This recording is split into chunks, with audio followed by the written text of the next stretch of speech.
Buick Enclave. You know, folks, I just did a video on this, and we were doing regular maintenance on it, and Kendall found a problem. Chuck, what's the problem with the Buick? Well, these people were traveling, and initially they came in because the brake light switch wouldn't shut off.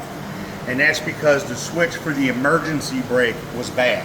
We're replacing that. In the process, we scanned the vehicle, and we had several codes for what's called the evaporative emission system. Now, most people don't really know what an evaporative emission system is. And so when your gas tank is empty, what's in that gas tank is air. So if you go to put gas in the car, it's got to vent the air somewhere. If you ever see somebody in a gas station and they can't put any gas in their car, it's usually because that system has clogged up and it's not able to vent. Now, what would clog it up?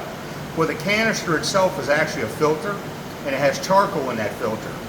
As it ages, it deteriorates, and as it deteriorates, what happens is the system no longer functions, not allowing the person to put air in the gas in their car because it won't vent the air.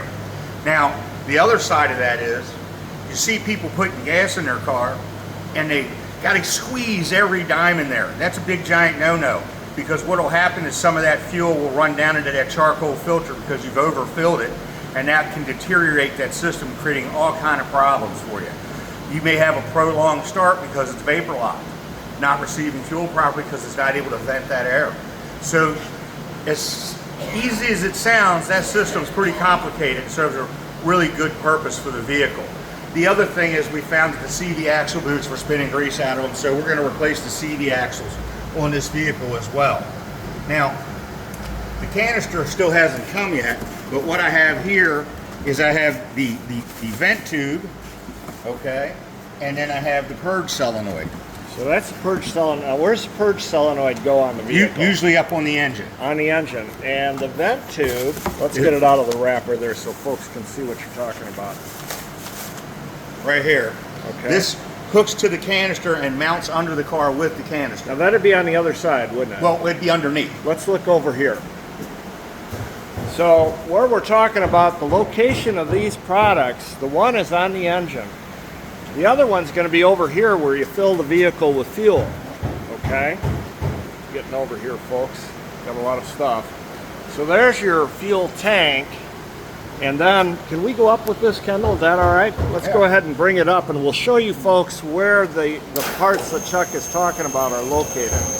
We'll show you the canister and the vent. Well, unfortunately, you won't be able to see it at the moment, but the vent and charcoal canister is on top of the fuel tank. On top of it? Pull the fuel tank down, yeah. You have to pull, okay, so we'll show that.